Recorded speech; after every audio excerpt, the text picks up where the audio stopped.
Go, a ver qué nos cuenta nuestro amigo este. Habla. What's up, gamers? Welcome to Tico Talks Throne and Liberty. My name's Tico, and I'm the Globalization Design Manager at Amazon Games for Throne and Liberty. And I'm here to give you some updates on the game. Este es un tipo de Amazon, no es de NCSoft, obviamente, ¿vale? No es coreano como se le ve. Pero bueno. And a little peek at what's coming soon.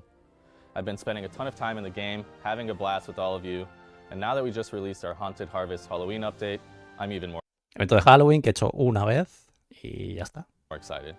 I hope everyone has had a chance to check out the event. The limited time Haunted Labyrinth Dungeon is so fun, and I love seeing all the... Está bien, el diseño es bonito, la verdad, ¿eh? O sea, el diseño de la dungeon está bastante... Es bastante Halloween, está bien. clever things people are doing with their outfits to get in the festive mood. Let's talk a bit about how things have been going and what we're planning in the coming months. First, vale, ahora voy a hablar de lo que está por venir en el juego. I want to give a huge thank you to the millions of players that have joined us so far on this journey. We wanted to make sure that crossplay was enabled from day one, and it's been awesome to see that investment pay off. This great community has grown so quickly in this first month, and we're just getting started. Of course, any game launch of this magnitude has lots of craziness that comes with it. We've been in constant contact with NCSoft to address player outs, suspensions, and bans. ¿Qué cojones ha pasado? Zero tolerance for this type of behavior. The next thing I want to talk to you about is world bosses, which are garnering a lot of discussion in the community. So I want to take some time to discuss that. First, let's talk about loot drops. Many of you have been feeling that world bosses have often left you feeling disappointed because you don't feel there's a meaningful chance to acquire gear during these events. To improve this, we're going to do two things. First, we're going to increase the number of portals that appear for Peace Mode bosses. Vale. Portals will be generated based on player counts, but on average, I would expect you to see at least one more portal per boss. This should help spread players out across more fights, giving more opportunities to acquire drops. No me sé cómo es el tema de los bosses y los portales. Esto. Yo sé que cuando hay un boss a veces me meto en un portal y apareces ahí donde el boss y ya está. Lo que está diciendo el tío es que normalmente cuando haces un boss, solo por participar tienes una recompensa, que es participación en no sé qué de tal, ¿vale? Que es un cofrecito que te da unas mierdas, ¿no? Y creo que lo que quieren hacer es mejorar eso. Porque claro, en ese tipo de bosses, los que se llevan la recompensa buena son los que más daño hacen al boss. ¿Vale? Y creo que quieren mejorar la recompensa para la gente que no son grupos tan grandes y bla, bla, bla. O en mi caso, que yo iba solo, aunque me junté alguna party, creo, no me acuerdo, en fin. The second thing is we're introducing a new chest drop that has a chance to be included in your participation reward after the boss dies. Eso se llama recompensa de participación. Eso te lo dan solo por pegarle al boss. Prácticamente, pero es una recompensa, pues, pochilla, ¿no? This chest will allow you to select one of any of the epic items the boss can drop, which we hope will also give players the agency of choosing a reward that's most relevant to them. All items from this chest will be untradeable, though the non-weapon items can be lithographed if the player chooses. Ha dicho que podrá seleccionar algo épico del boss, pero que no será tradeables, ¿no? Y tampoco se pueden hacer litografías de ellos. Players can expect both of these changes to be live following our maintenance on October 31st. We've also been paying attention to the impact that the Eclipse skill is having Quieren que la gente tenga más facilidades para equiparse y no se raye. on Peace Mode bosses occurring within Abyss dungeons. We think that this is disrupting the expected flow of gameplay for individuals attempting to participate in Peace Mode bosses, which are meant to be a PvP-free experience for those players. So we're making an adjustment so that when Peace Mode bosses spawn in dungeons, there will be an additional new portal outside the dungeon that will take players directly to the safe zone inside the dungeon. What? Creo que quiere decir que cuando haya un boss en zona PvP, quieren hacer una zona aparte para la gente que no quiere hacer PvP y puede matar al boss en zona PvE, ¿no? Creo que acaba de decir eso. So we're making an adjustment so that when Peace Mode bosses spawn in dungeons, un ajuste para cuando los jefes en modo paz aparezcan en las mazmorras. Hay un nuevo portal adicional fuera de la mazmorra que llevará a los jugadores directamente a la zona segura dentro de la mazmorra. De esa manera,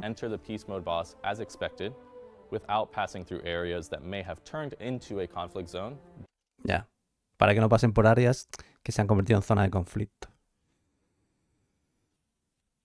Bueno, supongo que hoy en día esto está bien. Por la gente que quiere hacer solo full PvE. Pero sigo diciendo que la solución fácil para esto es hacer dos tipos de servidores. Pero bueno, las compañías, por lo que sea, no quieren. No quieren hacer servidores PvE y PvP. Por lo que sea. Creo que el último juego que hizo eso, de los que han salido, fue el BDO. O sea, después del BDO creo que no ha habido ningún juego que haya hecho eso. Ya lo hacía también el WoW y todo el rollo, ¿vale? Pero el último en hacerlo creo que fue el BDO. Creo que ningún otro ha hecho eso, ni el New World ni ninguno de estos. Due to the Eclipse skill. This change is expected to go live in mid-November.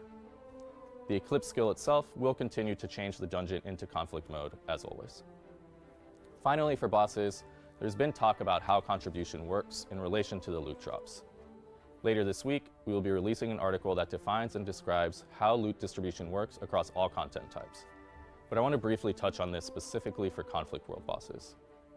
With the recent change locking boss loot to the original owner for 10 minutes, some guilds have been wondering what the value of PvP is in these events.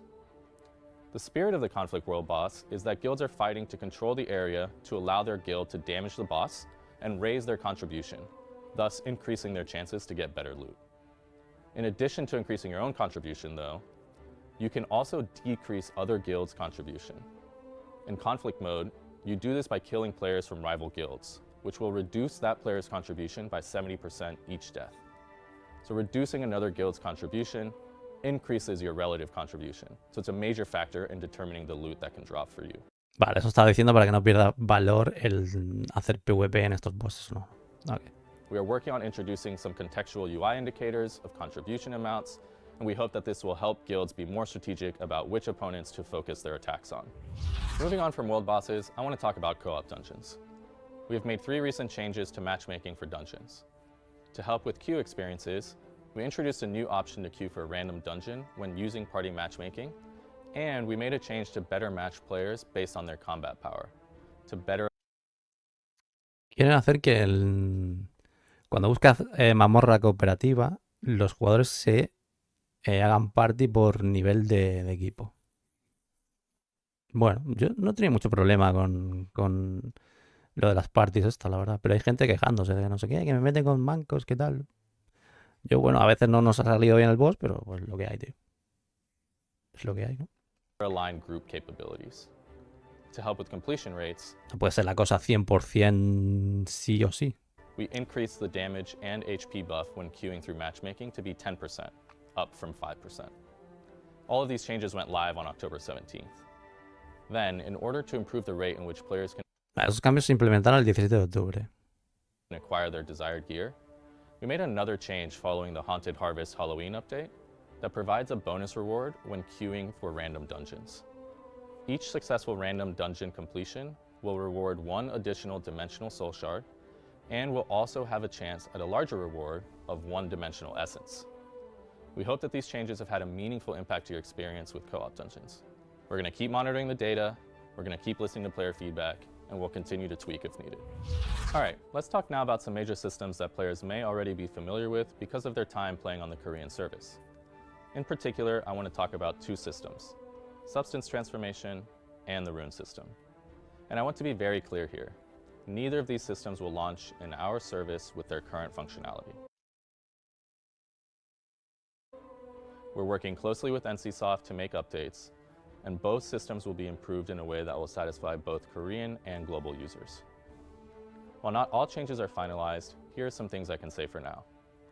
For the Rune system, it will have at a minimum the following adjustments. Sistema de runas, ¿no? First, Rune slot unlocking will no longer require RNG to obtain your Primero, el bloqueo de la runa ya no requiere RNG para obtener el desired tipo slot de type. ranura deseada. Second, we're introducing a separate rune bag with improved searching capabilities to reduce the burden on your traditional inventory and storage, while also making it easier to find your desired runes. For substance transformation, it will at a minimum be changed so that tradable items cannot be used in the system. This means you cannot infinitely buy items from the auction house to feed the system to earn rewards. Since the amount of items that can be fed may be decreased because of this, we're evaluating the requirements of how much has to be fed into the system to gain rewards. Although we don't have any specific changes related to trait resonance at this time, this system is not planned to release in the near future, and we are still actively discussing any potential adjustments for this system with NCSoft prior to its release. While we're on the topic of upcoming systems, I want to talk about a growing desire from our players to have the ability to engage in more structured PvP outside of the competitive large-scale options. Sí. Queremos PvP random, no solo instanciado competitivo de clanes, alianzas contra alianzas y todo eso. Currently available in the open world events and conquest battles. I'm happy to say this is something we've had on our radar for a while, and we're excited to bring you a new feature that will come in mid-November that will provide on-demand battle feature. I don't want to reveal too much yet, but this will allow players to engage in non-competitive PvP across arenas and conquest battles, with varying numbers of teams and team sizes, both in public and private matches. So stay tuned for more updates about that in the coming weeks. There's been so much great feedback from everyone in the community, both positive comments and suggestions for how to improve the game. Thank you. We're really grateful that you are all this invested in helping us continue to improve the game. We're just getting started, and this week on October 31st, our first player survey will open. You will be able to access it from the Silesium notice board in-game, and I want to really encourage you to take it. We take the results very seriously, and real actions have spawned from all of our previous surveys. We're always listening to your feedback, whether it's through the surveys, reading your reviews on the major gaming platforms, or comments in Discord and social media. We're always using your voice to help guide our development and using it to improve the overall Throne and Liberty experience. So please keep the feedback coming. All right, that brings us to the community question. What we'd really like to know is, what would you like to see changed in Throne and Liberty? Leave your thoughts. ¿Qué es lo que te gustaría ver cambiado en Throne and Liberty?